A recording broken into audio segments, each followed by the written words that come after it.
سلیم شیزر رحمان بندرم نن پروګرام د مولانا محمد امیر صاحب د جمرود چې په بلیګر مولوي سي مشهورو دی یو قول نشو کومه مولانا بلیګر صاحب وایي چې ورته په لار روانو په چم کې یا په محله کې یا په سټریټ کې خزر روانه وي په پښتنو په دغه سیمو کې رواج دا چې خزوبا مخونه پټول یا به شاکول چې سړی به تیریدل یا به سړو شاکول وغیرہ وغیرہ وی د ووریدل چې وی خزي بلې ته چې سړی روان دي مخونه پټ کړي وزه چې خواته ورسېدم د یوې ښځې داسې د دې پردې په دې وخت کې داسې پټ غوندې کتل غلي وایي چې زه یې ولیدم نو یوې ښځې ته وایي چې وخورې مخونه ښکاره کوي دا خو سړی نه دی دا خو مولانا بجلیګر دی دا واقع تاسو ته ما ولې وویله دا مې ځکه وویله چې مولانا بجلیګر صاحب یو بله واقعه هم درته وسپیم او دا د نریندرا مودي او د پاکستان د جګړې لپاره ډېر مهم ټکی په دې ځای کې جوړېږي چې نریندرا مودي د هندوستان وزیر اعظم د بي جے پي ګوند د آر ایس ایس چې کوم په هغه تور پورې کېږي د هغې مشر ځان سره څه وکړل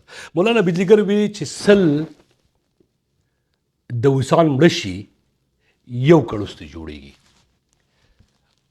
سل د وسان چې مړه شي یو کړوستی جوړېږي او مولانا بجلیګر وایي چې سل کړوسان مړه شي یو چړوستی جوړیږي داسې ښکاري نریندرا مودي اوس د مودي په ځای به ورته په هندوستان کې خلک چړوس وایي ولې به ورته چړوس وایي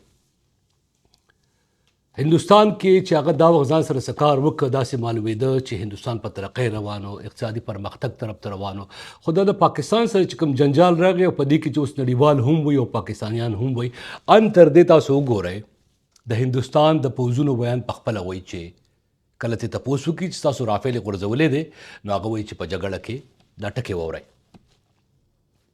You give a number of assets we lost because there's been a lot of speculation going on. International media writing a lot of things about our platforms, including Rafale. I mean, Pakistan claiming that Rafale has been downed, etc. Can you put that question to rest and clarify on that? I guess that question is for me. All right, I'm happy that you've asked this question. You know, we are in a combat scenario and losses are a part of combat. دا د هندوستان د ویان ټکي و چې ویلې په جګړو کې دا قسم خبرې راځي تاوان نه پکې راځي اوس پاکستان پریس کانفرنس ته چې تاسو راشئ د پاکستان پریس کانفرنس واورئ نو په پاکستان کې هغه وایي چې 6-0 ریزلټ چې دی نتیجه چې دا یعنی شپږ جازونه مو د هغو راغورځولي دي او یو مو زمونږ زیرو دی زمونږ یو هم نه یې راغورځولې اوس کیسې ته راځو دی به سبا خبرو ته دی به نن خبرو ته کېدي خبرې به دی په څه کوي هندوستان او پاکستان به خبرې په دې کوي چې سیز فایر یا اوربند چې دی د دې مودو غځول شي جګړه چې د پاینده کې په یو بل حملې ونه شي د یو بل زیانونه او تاوانونه ونه شي وغیره وغیره خو په دې کې درې داسې غټ ټکي دي چې دغه موضوعات تر څو پورې ژوندي وي اوربند جګړه ختمېدل او په آینده کې په یو بل حملې نه کېدل د دې امکان موجود دی چې دا به کېږي هغه درې شیان څه دي زه پرې ډېر په تفصیل سره بحث کوم او په اخره کې به دا هم درته وایم چې په دې حالاتو کې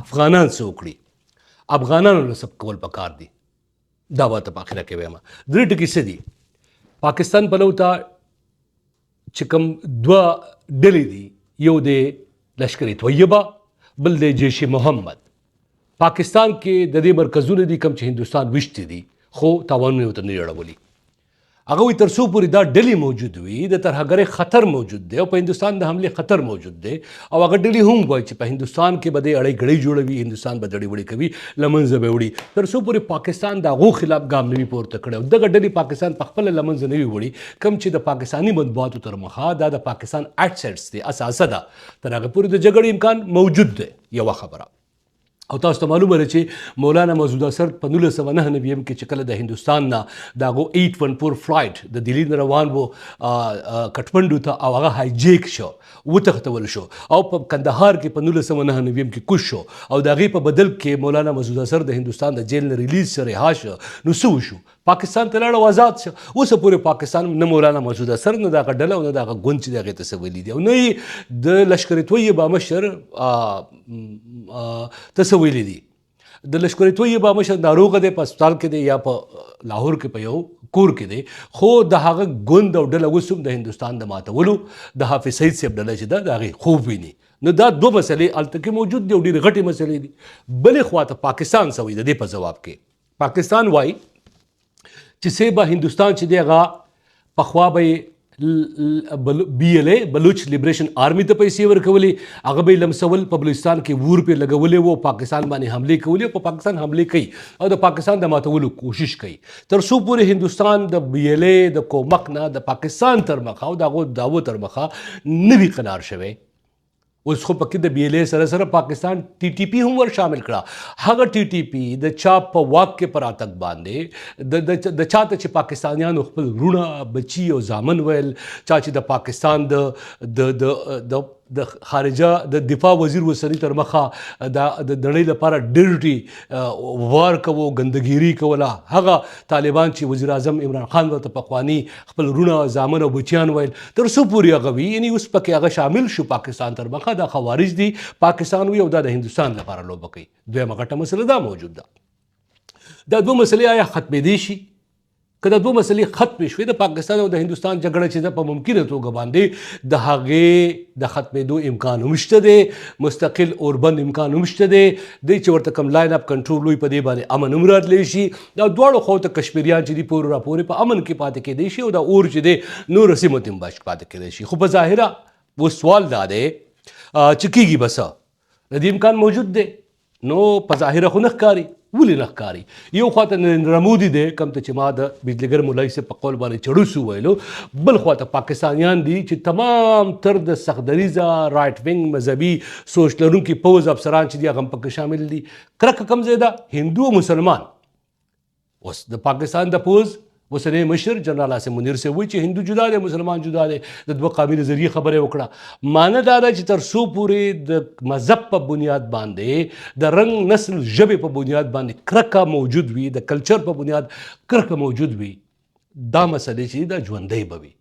دا یې ډېر غټ مثال دی. او تاسو ته ما څه وویل چې هم دواړو طرفونو ته هم هغه سختدریزه دي، هغه زاړه پالې دي. یو خواته LAT ده، جماعت الدعوه ده، وغیره وغیره، او بلې خواته دغه چې کوم دی د BJP دی او د هغو سختدریزه دي، او هغه دا غواړي یا سختدریزه میډیا ده، د BJP پلوه میډیا چې پاکستان له منځه یوسي. لہذا جنجال دا دوه غټې خبرې موجود دي. خو تر ټولو غټ جنجال په کوم ځای کې موجود دی؟ د کوم په بنیاد چې ما د مولانا بجلیګر سے مثال ورکړی و، غټ جنجال چې په کوم ځای کې موجود دی هغه دی صاحبه انډس ټریټي.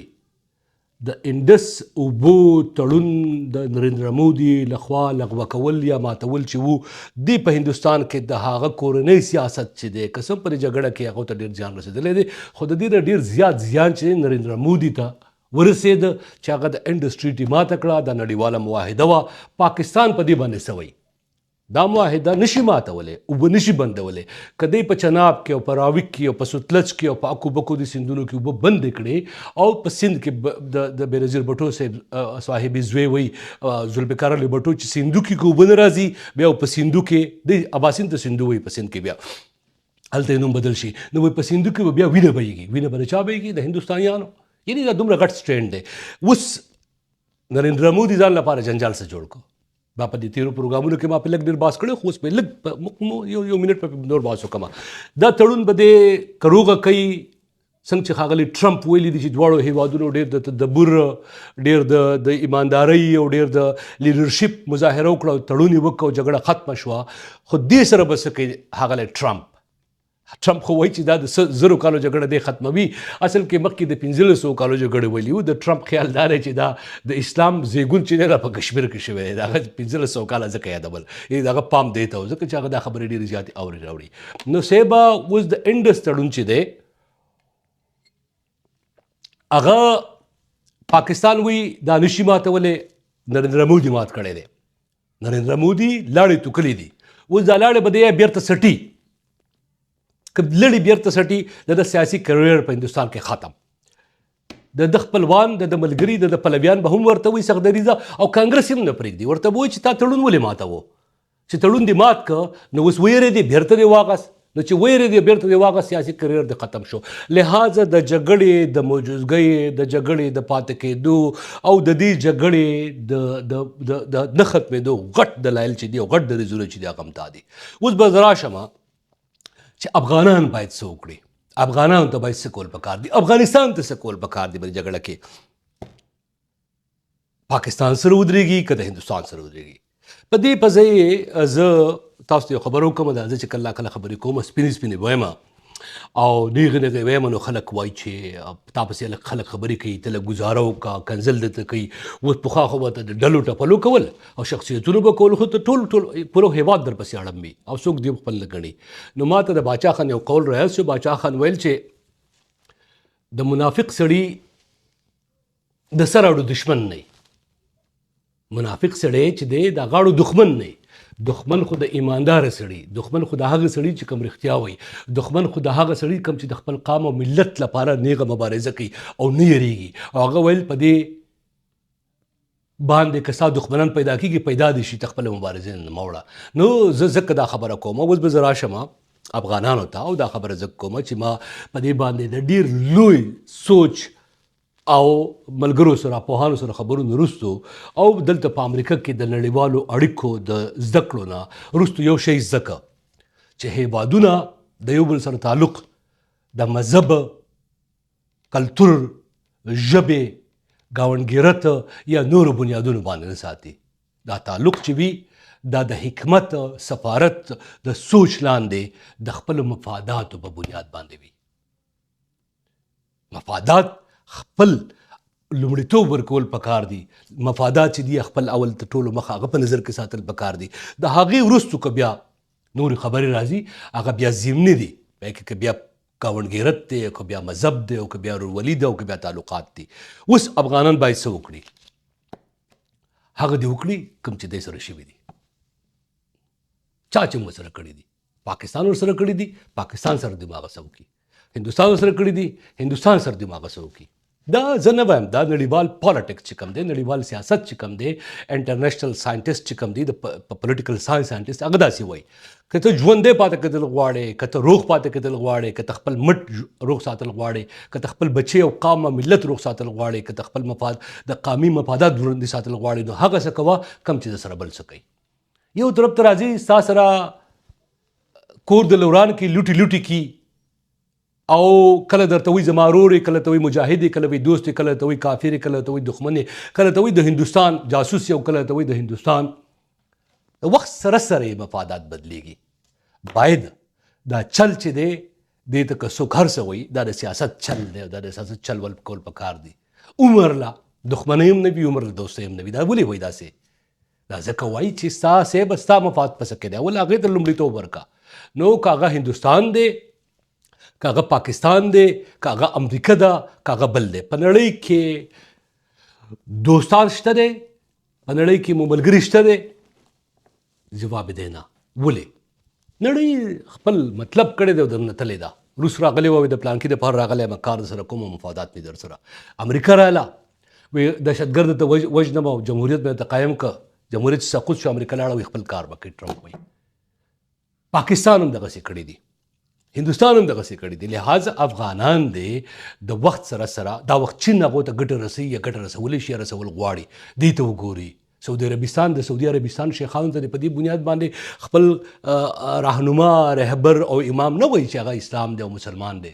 په دې بنیاد دې ورته وګوري چې دې سعودیانو په دغه افغانستان کې څه کړي دي پخوا او آینده یې څه ارادې دي.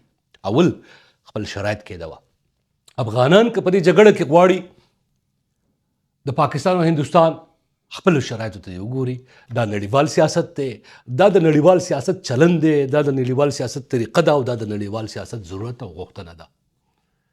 زه ډېرې خبرې کولی شم، خو بهرحال د نریندرا مودي د بی جے پي حکومت مولانا بجلیګر چې څه ویل، ما ته نن دا واقع رایاده شوه چې سل دوستان چې مړه شي یو کړوسته جوړیږي او سل کړوسان چې مړه شي یو چړوسته جوړیږي. نن په هندوستان کې، په هندوستان اخبارونو کې چې تاسو وګورئ، هغه یا مخالفینو ته چې وګورئ، هغه په خپله وایي چې نریندرا مودي نه چړوس جوړ شوی دی او د هغه خپل سیاسي کریر چې په دې جګړه کې کم دی هغه د بیلات په ژای ولاړ دی. که د انډس معاهدې د دې په شا کېږي نو هم، او که پرې ودرېږي نو جګړه ده. هغه کم په پارسۍ کې متل و، ما ته قسم نه وي یاد، بخښنه راته کوئ چې نه پای ربطن نه جای ماندن، نه مخکې تللی شي او نه شاته راتلی شي. یا داسې به ووایم چې اوس نریندرا مودي د ډانګ او د پړانګ په منځ کې ګیر دی. هم دا و د نوز بی کاسټ. زه رحمت الله.